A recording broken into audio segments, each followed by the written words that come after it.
Hey everybody, this is Quasar, and I wanted to talk to you about your soil composition lab for Radish.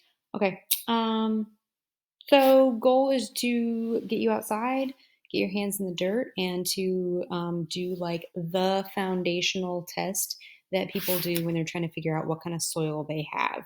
So healthy plants start with healthy soil. So really, it's all about the soil, baby, and building really healthy soil with lots of yummy organic matter and pore space and all that good stuff.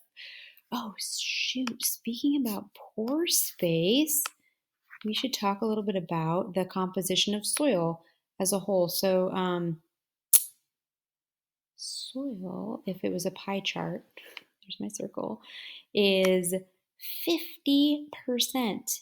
50% space.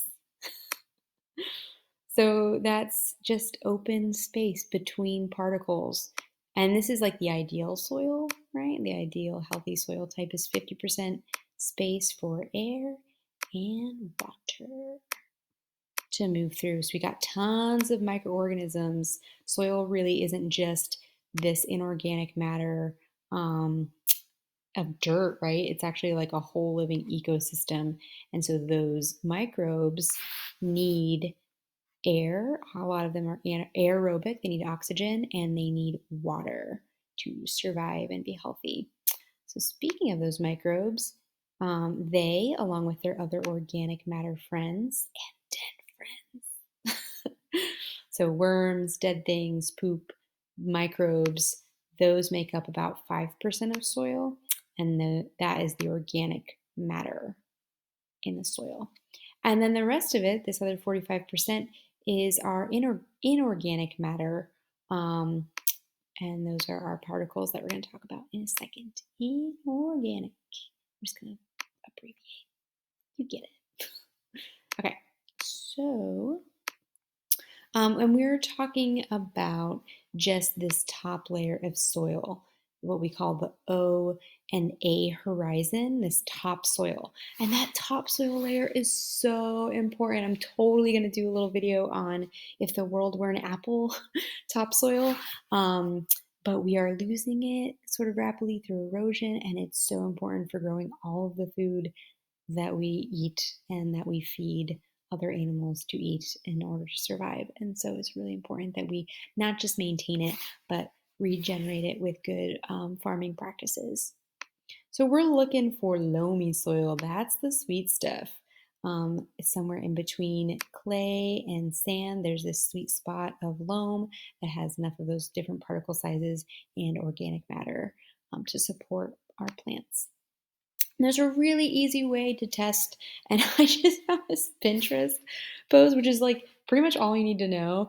Get a jar, put some soil in it, put a bunch of water in it, and leave about an inch at the top. Put the lid on, shake it up really well, and let it sit overnight to settle. That's it. Like you can get a little fancier with it, but that's really the gist here of this lab that we're doing. Now you know. But for some more context. So sand, silt, and clay are those particle sizes, those inorganic particles that I mentioned earlier. And the biggest of them is sand. And it's like a particle size of 0.05 millimeters to 2 millimeters is how it's classified. So they're classified by their size. The next level is silt, and these are to scale comparisons. And so this is how big silt is in comparison to sand. You can really see sand particles well underneath a microscope. Silt, not so much. And then clay particles are like so tiny. And so actually this is not a to scale comparison because you can't even see them under a microscope. You need like a higher powered microscope than one we have in the science lab. So that's under 1,000 times magnification, right? Versus like 10. And they lay on top of each other. So I like to think about it like if you filled a room with confetti, little pieces of paper, filled like bottom to top, and then you poured water over top, you would just have like a soggy layer of confetti on the top and no water would get down below. Versus if you filled a room with beach balls, like sand particles, so much water would flow in between those beach balls. And then silt maybe would be like a baseball.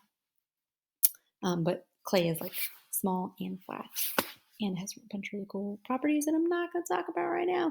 Okay, so you can make a comparison if you get a little bit more into this lab. I would totally encourage you to do a few soil samples from different areas, like your garden versus a lawn or something like that. And feel free to go by the ag lab and get a sample from the Sagan satellite if you don't have anywhere to dig up a soil sample by your house. And then it can be hard to see the layers. So I have a few pictures here of the layers as they've settled out. This sample still has a ton of clay suspended in the water column, and you can see it's all cloudy, and that's why. But the silt is layered underneath it, and then the sand is at the bottom. And the sand settles out first because it's the biggest and heaviest particle, so it settles out of the water column first, even though the clay is more dense. So it might be not intuitive there, but clay is on top. Here's another one. Here's another one. Really easy to see this one. Pretty nice. And then we're gonna do a breakdown. So the second part of this lab, after you get your soil sample and you let it settle, the next day you'll come back and you'll actually measure how much sand, silt, and clay you have to figure out what kind of soil it is. So if you have 50% clay, that's a lot of clay in your soil, and then you're literally going to measure it with a ruler. Like how many millimeters, or this person is using inches. Metric all the way. Metric. So much easier to do math with metric. Anyhow, and then you're going to figure out percentages, and this is hard to see, but you take the layer height, so the total, right, from the bottom of the jar to the top of the clay level, at the top of the water, the top of the clay level, is your total layer height, or your total height of the column, and then you take your layer height, so clay maybe is 2 millimeters, over the total height, maybe is 20 millimeters, and then that's my soil percentage. So that's an example of how you do that. And then we use our handy dandy soil composition chart to figure out what type of clay or soil we have. And so say I had 10% clay, I would come over here, find 10%, and then go horizontal to that 10%. And maybe I had 70% sand, and which would mean I would have to have 20% silt to get 100, right? 20, 10, 70, 10, 20 is 100. And that means I would have sandy loam. And here's just another breakdown of how to do that. Okay, so you are going to do that for your soil.